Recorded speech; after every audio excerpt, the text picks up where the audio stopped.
Confucius के जमाने में चीन में दो चीनियों ने आमने सामने दुकान खोली, यानी कि होटल। एक का नाम था यिन और दूसरे का नाम था यांग। उन दोनों ने दुकानें खोली। दोनों की दुकानें अच्छी चलने लगी, बहुत जोर से चलने लगी। धन इकट्ठा होने लगा, तिजोरी भरने लगी।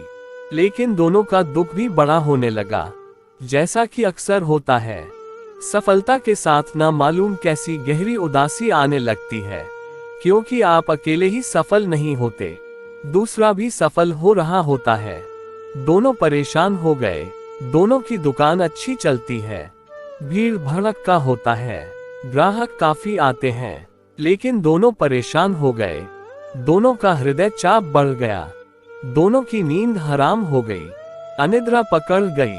दोनों चिकित्सकों का चक्कर लगाने लगे, लेकिन कोई रास्ता न सूझे।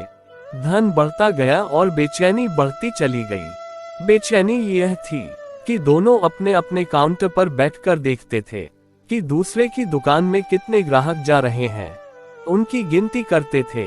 रात परेशान होते थे कि इतने ग्राहक चूक गए, वो अपने पास भी आ सकते थे। चिकित्सकों ने कहा कि हम तुम्हारा इलाज न कर पाएंगे, क्योंकि यह बीमारी शारीरिक नहीं है, तुम कन्फ्यूशियस के पास चले जाओ। उन्होंने कहा, कन्फ्यूशियस इसमें क्या करेगा, वह उपदेश देगा। उपदेश से कुछ होने वाला नहीं है। सवाल असल यह है कि दूसरे की दुकान पर ग्राहक बहुत जा रहे हैं और उन्हें हम देखते हैं, आंख बंद कर नहीं सकते हैं। सामने ही दुकान है, छाती पर चोट लगती है। हर बार एक आदमी भीतर प्रवेश करता है, फिर छाती पर चोट लगती है। नींद न जाएगी तो होगा क्या।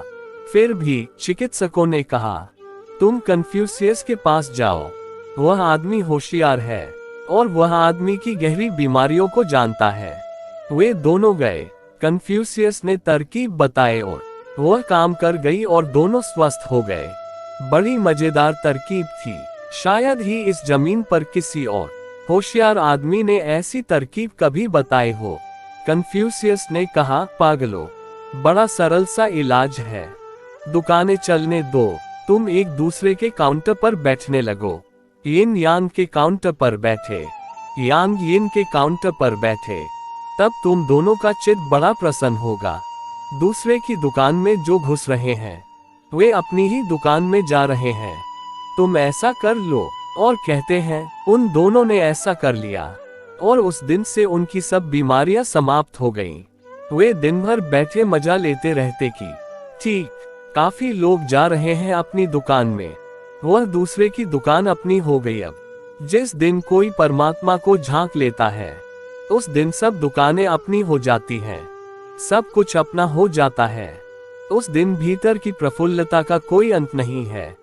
उस दिन फूल खिलते हैं भीतर के, सहस्र पंखुड़ियों वाला फूल उस दिन खिलता है भीतर का, क्योंकि उस दिन हम परम आनंद में विराजमान हो जाते हैं।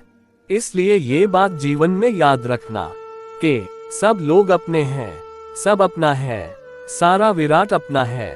दोस्तों, ये वीडियो अपने दोस्तों को शेयर जरूर करें और हमारे YouTube चैनल को जरूर सब्सक्राइब करें।